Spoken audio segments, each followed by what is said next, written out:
Hello everyone, I'm James Glowacki, and I'm the foreign principal at the HD Qingdao Wanda Middle School in Qingdao, China. And thank you so much for inviting me to be a part of the United Nations International Education Day. And I realize I only have a couple moments, so I'll keep my comments as short as I can. This is my 34th year in education, and I've had the privilege in life to be a teacher, a department chair, a professor, a headmaster, a president, and now a foreign principal in China. And one of the things that interested me about speaking today was this idea of a socially conscious education. And I think it is so incredibly important. For our discussion today, I think we need to go back to something that was said by Aristotle. Aristotle said, "Everyone who has meditated on the art of governing mankind is convinced of one thing, and that is the importance of the education of youth." He said that the fate of empires depends upon the education of youth. The fate of empires. And this was a man who spent many of his years tutoring and teaching Alexander the Great.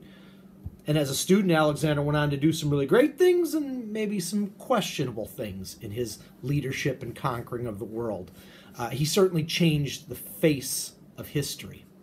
And as we look at this, the question resides, what is the role and responsibility to instill students with a morally sound, socially conscious educational background?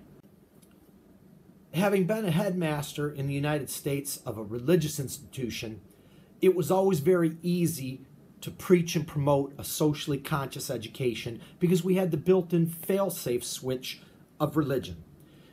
Even the school's motto, Initium Sapientiae Timor Domini, the beginning of all wisdom comes from the fear of God or the fear of the Lord, was ingrained in the culture.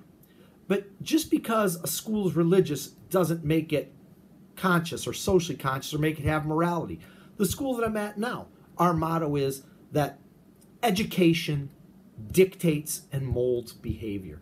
Education creates morality. And I think that is something that is so essential for teachers to remember. So what is my advice?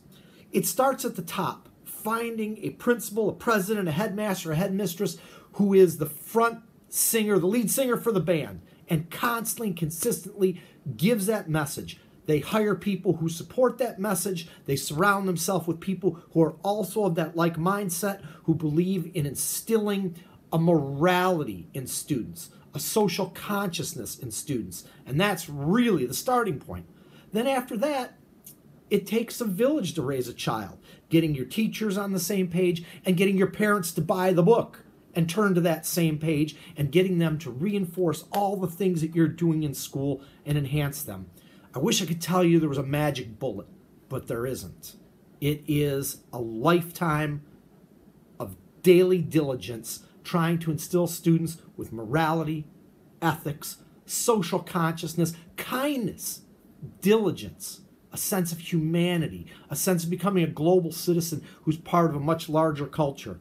Henry Ford said, "The definition of success is everybody pulling in the same direction at the same time." And that is the closest thing you can get to a magic bullet. And it's not easy. And it is finding a way to make sure that everybody who's involved in the education of youth is singing the same song, even if they're singing to the choir. Thanks so much, everyone. I appreciate your time. I hope it helped.